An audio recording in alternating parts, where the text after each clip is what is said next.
तो हमारा टॉपिक क्या था? एरिथ्रोसाइट देखा हमने, प्लेटलेट्स देख रहे थे। एरिथ्रोसाइट के बारे में हम पता जान लेते हैं।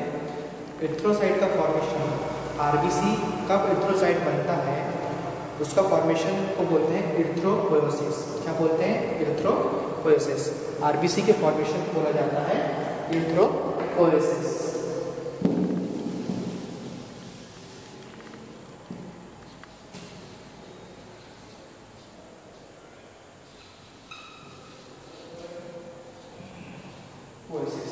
एरिथ्रोपोएसिस आरबीसी फॉर्मेशन को बोला जाता है एरिथ्रोपोएसिस। पोएसिस यानी फॉर्मेशन और एरिथ्रो यानी आरबीसी।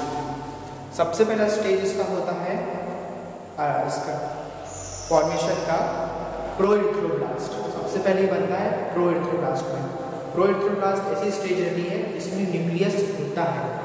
मैंने क्या बताया था? आरबीसी में न्यूक्लियस नहीं होता है, पर जब वो आरबीसी जब बन जाता है, एरिथ्रोसाइट स्टेज में जब आ जाता है, तब उसमें न्यूक्लियस नहीं होता है। पर जो प्रोएरिथ्रोब्लास्ट स्टेज में होता है, फर्स्ट स्टेज में जब होता है उसकी सेल की बनने की, उसमें न्यूक्लियस होता है। और तब आरबीसी रेड कलर का नहीं होता है।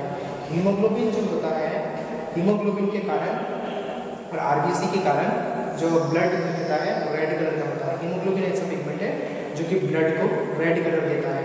तो आरबीसी जब प्रोएरिथ्रोब्लास्ट स्टेज में होता है तब वो उसमें न्यूक्लियस होता है और लार्ज होता है, उसका न्यूक्लियस बहुत बड़ा होता है। पर जब इनिशियल जो आगे की स्टेज में, फर्दर स्टेज में जब जाता है आरबीसी, तब उसमें से न्यूक्लियस ग्रेजुअली कम होते जाता है, उसका साइज कम होते जाता है और इवेंचुअली ऐसा क्या होता है कि वो न्यूक्लियस उसमें से हट जाता है और उसके अंदर हीमोग्लोबिन पिगमेंट आ जाता है। तो जब वो एरिथ्रोपोएसिस की स्टेज में, जब वो एरिथ्रोब्लास्ट स्टेज में होता है, तब उसमें न्यूक्लियस होता है। किस कलर में होता है? ब्लू कलर में होता है। और तब आरबीसी रेड कलर की नहीं होती है, ब्लू कलर की होती है, क्योंकि उसमें अभी हीमोग्लोबिन आया नहीं है। ठीक है। इसके बाद आता है नॉर्मोब्लास्ट। नॉर्मोब्लास्ट ऐसी स्टेज होती है जिसमें पार्शियली हीमोग्लोबिन आ तो जाता है, पर आरबीसी का जो साइज होता है ग्रेजुअली डिक्रीज हो जाता है, थोड़ा कम हो जाता है उसका साइज। ऐसे में क्या होता है, इसका आधा तो हीमोग्लोबिन आ जाता है, पर अभी भी इसमें न्यूक्लियस है। तो ये कौन सी स्टेज है इसकी? नॉर्मोब्लास्ट। नॉर्मोब्लास्ट से अब स्टेज आती है रेटिकुलोसाइट। रेटिकुलोसाइट इसकी तीसरी स्टेज है एरिथ्रोपोएसिस की। रेटिकुलोसाइट में क्या होता है? फुली जो आरबीसी में जो न्यूक्लियस होता है वो मतलब रिमूव हो ही जाता है, बहुत कम बचता है, जाने के लिए चले जाता है। और हीमोग्लोबिन जो रहता है पिगमेंट वो फुली डेवलप्ड हो जाता है। कौन सी स्टेज में? रेटिकुलोसाइट स्टेज में। अब आता है एरिथ्रोसाइट। ये इसकी फोर्थ एंड लास्ट स्टेज है। इसमें क्या होता है? न्यूक्लियस पूरा रिमूव हो जाता है और जो हीमोग्लोबिन पिगमेंट होता है एरिथ्रोसाइट में वो आ जाता है। हीमोग्लोबिन क्या करता है? ऑक्सीजन कैरी करता है, ब्लड में मेंटेनेंस करता है ब्लड सर्कुलेशन का। ये ब्लड में ऐसा काम करता है। क्या करता है? आरबीसी। अब इसके बाद देखेंगे प्लेटलेट्स। प्लेटलेट को क्या बोलते हैं? थ्रोम्बोसाइट। कितना परसेंट होता है ये? 1.5 to 3 लाख % कितना होता है प्लेटलेट्स बॉडी में पाया जाता है। सबसे ज़्यादा होता है आरबीसी, ये मिलियंस में होता है। उसके बाद होता है प्लेटलेट्स, ये लैक्स में होता है। और उसके बाद होता है डब्ल्यूबीसी, ये 1000 में होता है। सबसे ज़्यादा क्या होता है? आरबीसी पाया जाता है। और आरबीसी बड़ी सेल भी होती है, किसके मुकाबले? प्लेटलेट और ल्यूकोसाइट के मुकाबले आरबीसी बड़ी सेल्स होती है। और डब्ल्यूबीसी उससे थोड़ी छोटी सेल होती है, किसमें? ब्लड में। प्लेटलेट कितना होता है? 1.3 लाख % प्लेटलेट बॉडी में पाया जाता है। कितना होता है? 1.3%। इसके बाद हम प्लेटलेट का काम करता है, कोऑपरेटिंग फैक्टर का काम करता है प्लेटलेट। प्लेटलेट के अंदर 13 टाइप्स के फैक्टर रहते हैं। क्लॉटिंग फैक्टर जो क्लॉट करते हैं ब्लड को, मेंटेनेंस का काम होता है प्लेटलेट में का। और इसके बाद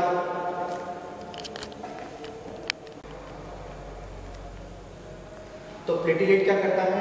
प्लेटलेट कोऑपरेटिंग फैक्टर के जैसे एक्ट करता है। ये ओवल शेप का होता है, ओवल और बाइकॉन्केव शेप का होता है। आरबीसी के जैसा थोड़ा होता है ये। और इसके अंदर भी, प्लेटलेट के अंदर भी न्यूक्लियस नहीं होता, पर इसके अंदर क्या होता है? साइटोप्लाज्म होता है। साइटोप्लाज्म और कुछ ग्रेन्यूल्स होते हैं। इसके अंदर भी क्या होता है? न्यूक्लियस नहीं होता, और इसके बजाय साइटोप्लाज्म, और साइटोप्लाज्म के अंदर क्या होता है? कुछ ग्रेन्यूल्स होते हैं प्लेटलेट के अंदर। प्लेटलेट कौन बनाता है? मेगाकैरियोसाइट। जैसे इससे पहले मैंने आपको फॉर्मेशन बताया था, मेगाकैरियोसाइट जैसे बड़े सेल्स होते हैं, किसमें पाए जाते हैं, बोन मैरो के अंदर पाए जाते हैं। वो क्या फॉर्मेशन करते हैं, प्लेटलेट्स का फॉर्मेशन करते हैं। क्या करते हैं, मेगाकैरोसाइट्स प्लेटलेट्स बनाते हैं। कहाँ में पाए जाते हैं, बोन मैरो में पाया जाता है। बोन मैरो किस में होता है, बोन के अंदर होता है। और कौन से हिस्से में होता है, जो एंड होते हैं, जैसे बोन है, बोन का जो एंड पार्ट है उसमें ये स्पॉन्जी बोन हो गया, स्टर्नम हो गया, स्टर्नम जो मिडिल पोर्शन पाया जाता है, रिब्स हो गए और वर्टिब्रा कॉलम हो गया, इसमें इनका फॉर्मेशन होता है। किसका होता है, बोन मैरो का होता है। और उसमें मेगाकैरोसाइट्स क्या बनाते हैं, प्लेटलेट्स बनाते हैं, जिनको बोला जाता है थ्रोम्बोसाइट्स। अब आते हैं WBC को क्या बोलते हैं, ल्यूकोसाइट बोला जाता है। ये कितने होते हैं, 4 to 11,000 WBC बॉडी में पाई जाती है। नॉर्मल इंडिविजुअल में होती है 4 to 11,000 WBC। WBC की भी दो सब टाइप्स हैं, एक ग्रेन्युलोसाइट्स और एक होते हैं अग्रेन्युलोसाइट्स। ग्रेन्युलोसाइट्स यानी जिसके अंदर ग्रेन्यूल्स होते हैं, दाने दाने होते हैं, उनको बोलते हैं ग्रेन्यूल्स। ऐसे सेल्स जिसमें ग्रेन्यूल्स होते हैं उनको ग्रेन्युलोसाइट्स बोलते हैं, और जिन ग्रेन्यूल्स नहीं होते हैं उनको बोलते हैं अग्रेन्युलोसाइट्स। ठीक है, ग्रेन्युलोसाइट्स में भी 3 के टाइप्स होते हैं, न्यूट्रोफिल, बेसोफिल और इसिनोफिल। न्यूट्रोफिल में 2 से 3 लोग होते हैं, इसके अंदर भी न्यूक्लियस होता है। न्यूट्रोफिल भी एक अलग सेल है, उसके अंदर 2 से 3 लोगों का न्यूक्लियस होता है। ये कितने परसेंट पाया जाता है, 60 to 70% न्यूट्रोफिल बॉडी में पाया जाता है। न्यूट्रोफिल क्या करता है, ये भी एक मैकेनिज्म है आपके ब्लड का डिफेंस करने के लिए। जैसे कि हम देखते हैं फॉर एग्जांपल, कोई भी अगर हमारे देश में हमला कर रहा है, जैसे किसी ने हवाई हमला किया, तो एयरफोर्स वाले उससे लड़ेंगे और उसको जवाब देंगे डिफेंस में। अगर कोई पानी के जरिए हमला कर रहा है तो नेवी वाले उससे लड़ेंगे और उसका डिफेंस करेंगे। और कोई ज़मीन में हमला कर रहा है तो आर्मी वाले डिफेंस करेंगे।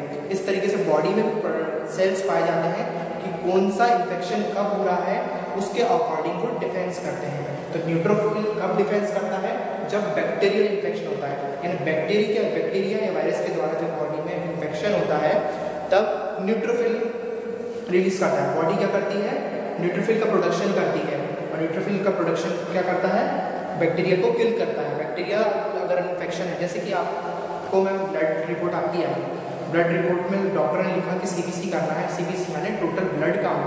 टोटल ब्लड काउंट में बहुत सारे कंपोनेंट्स का आपको बता देगा कि कौन कौन से कंपोनेंट्स इसमें बढ़े हैं, किसमें ज़्यादा है। तो आप चेक करना सबसे पहले, अगर आपको कोई इन्फेक्शन है, आप ब्लड अपन कब चेक कराते हैं कि हमारा हीमोग्लोबिन या तो कम हो गया है, ये चेक करने के लिए, या कोई इन्फेक्शन तो नहीं है।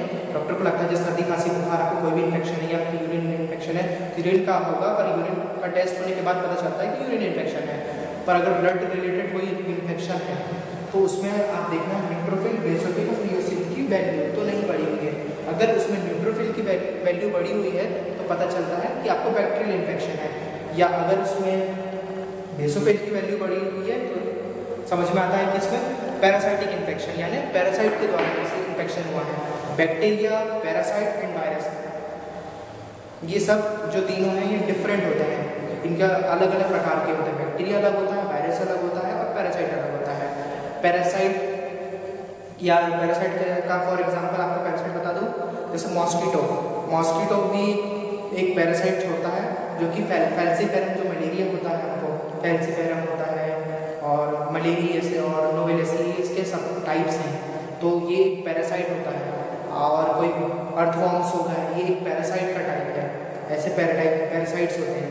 तो पैरासाइट अलग होता है और बैक्टीरियल इन्फेक्शन होता है। मॉस्किटो जब काटता है तो बैक्टीरिया नहीं छोड़ता है, ये अपना पैरासाइट छोड़ता है, जो कि आपकी बॉडी में इन्फेक्शन करते हैं। वो पैरासाइट क्या करता है, RBC का रप्चर करता है, लिवर में जाता है, लिवर तक पहुंच जाता है और सिंथेसिस नहीं होने देता है, RBC को बनने नहीं देता, उसका रप्चर करता है। और जब RBC का रप्चर होता है, RBC जब टूट जाती है तो ये एक केमिकल हीमोटोइन करके केमिकल रिलीज करती है। उसके कारण क्या होता है, आपको बुखार और ठंडी जैसी जो फील होता है ना, सिम्टम्स होते हैं, वो हीमोटोइन के कारण होता है, उसके रिलीज के कारण होता है। तो ये RBC का मैं बता रहा था। तो ये क्या होता है कि जब आपकी बॉडी में इन्फेक्शन होता है तो इस टाइप के सेल्स रिलीज होते हैं।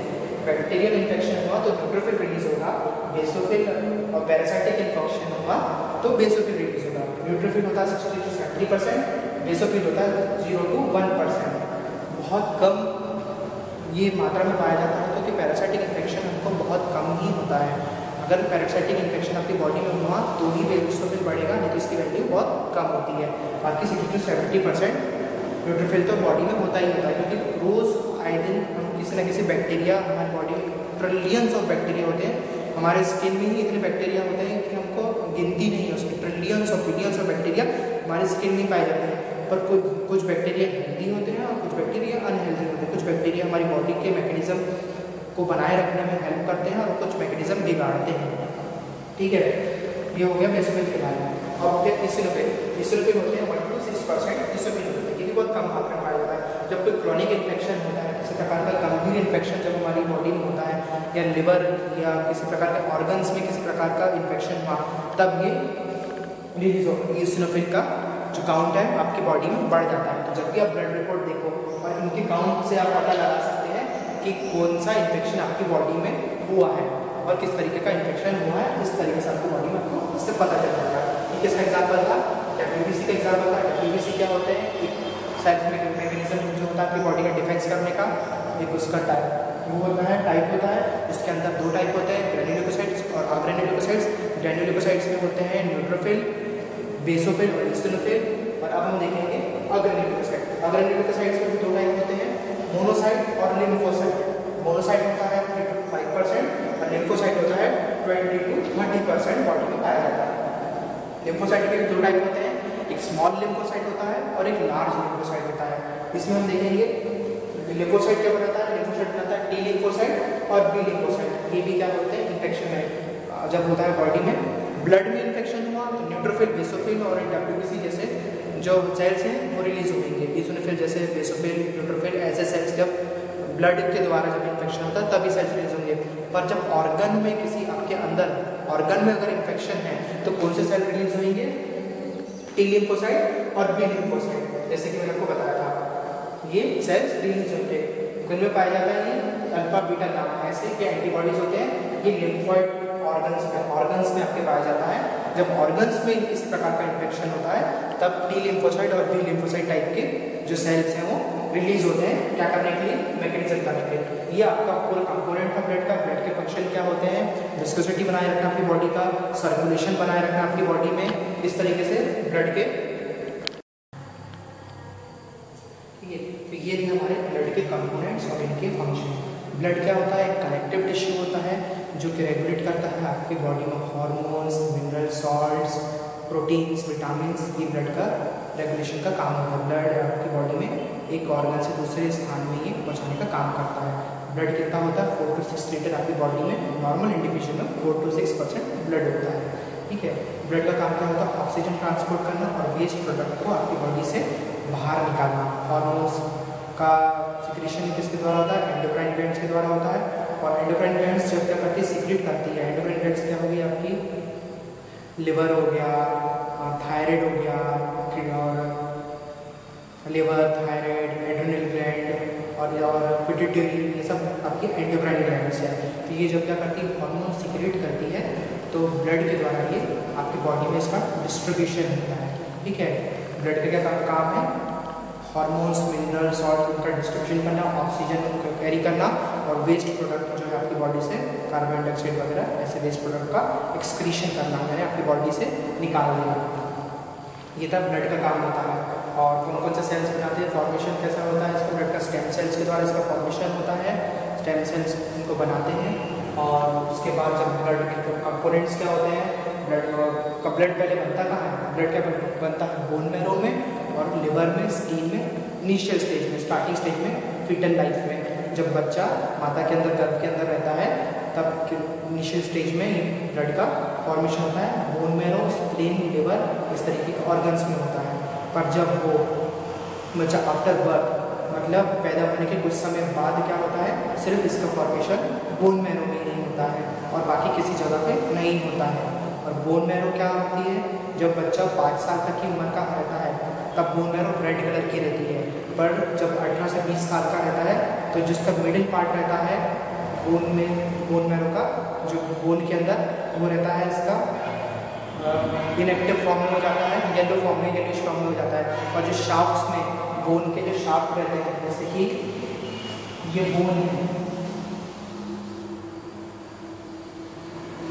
ये शाफ्ट्स जो होते हैं बोन के, ये स्पॉन्जी बोन, इनमें बोन में रोग होता है। ये क्या होता है कि रेड और एक्टिव फॉर्म में रहते हैं और ये क्या करते हैं, फॉर्मेशन करते हैं ब्लड का। ठीक है, और इसके दो टाइप्स हैं, एक प्लाज्मा होता है और एक सेलुलर बेस होता है। प्लाज्मा के अंदर वाटरी सब्सटेंस होता है। ब्लड क्या करता है, वाटर बैलेंस करना, एसिड बैलेंस करना, पीएच बैलेंस करना। ब्लड का पीएच क्या होता है, 7.4 इसका पीएच होता है और स्लाइटली क्या होता है, ये अल्कलाइन भी होता है ब्लड। ठीक है, वाटर रेगुलेट करना। और ये प्लाज्मा क्या होता है, येलोइश कलर होता है। और जब प्लाज्मा मतलब ब्लड में से जब या प्लाज्मा में से अगर फिब्रिनोजन क्या होता है, क्लॉटिंग फैक्टर होता है। और अगर इसका फिब्रिनोजन का हम रिमूव कर देंगे प्लाज्मा में से तो क्या हो जाता है, सीरम हो जाता है। ठीक है, सीरम और प्लाज्मा में अंतर है। प्लाज्मा में फिब्रिनोजन पाया जाता है और सीरम क्या होता है जिसमें फिब्रिनोजन नहीं पाया जाता है। ठीक है, वो होता है सीरम। और विथ फिब्रिनोजन क्या होता है, प्लाज्मा होता है, और विदाउट फिब्रिनोजन होता है सीरम। उसमें प्रोटीन्स पाए जाते हैं, एल्बुमिन, ग्लोबुलिन पाया जाता है। एल्बुमिन क्या होता है, वाइट प्रोटीन रहता है, हाईली कॉन्सेंट्रेटेड रहता है ब्लड के अंदर।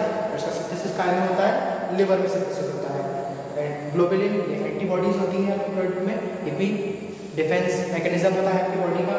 कोई भी फॉरेन सब्सटेंस आया इसके लिए अल्फा बीटा गामा, ये 3 प्रकार की एंटीबॉडीज होती है। और ये लिम्फॉइड टिश्यूज जो होते हैं उसमें इसका प्रोडक्शन होता है। ठीक है, मिनरल सॉल्ट, ग्लूकोज, NaCl और iron, uric acid, urea, cholesterol, इस टाइप के जो मिनरल्स जो होते हैं ये क्या किसमें रहते हैं, प्लाज्मा में रहते हैं। ठीक है, उसके बाद हम देखेंगे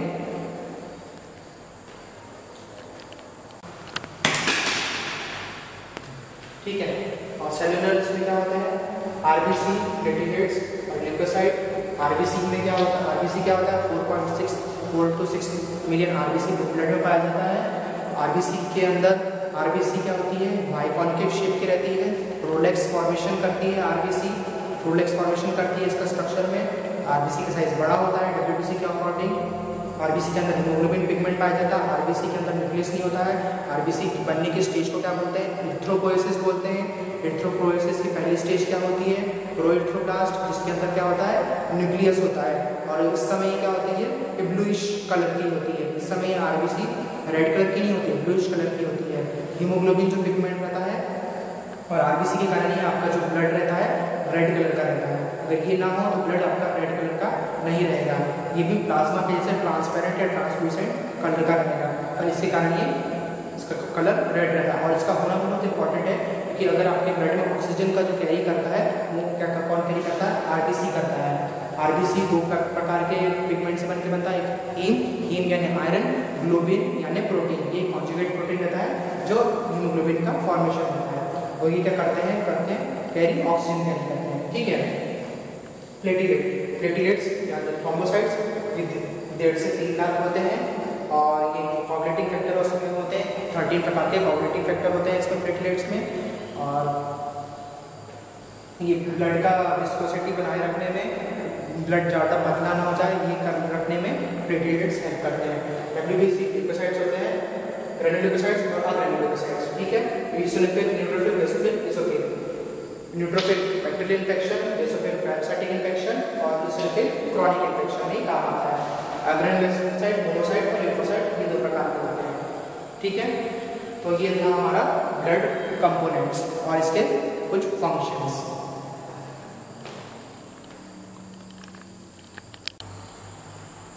तो क्या ये थे हमारे कंपोनेंट्स ऑफ ब्लड।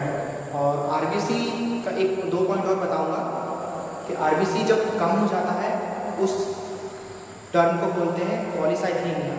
जब आरबीसी मतलब जब आरबीसी आपका जब बढ़ जाता है तब उसको बोलते हैं पॉलीसाइथेमिया। और जब थ्रोम्बोसाइट डिक्रीज हो जाता है तब इसको बोलते हैं थ्रोम्बोसाइटोपेनिया। थ्रोम्बोसाइटोपेनिया कब होता है, जब प्लेटलेट्स काउंट इसमें कम हो जाता है।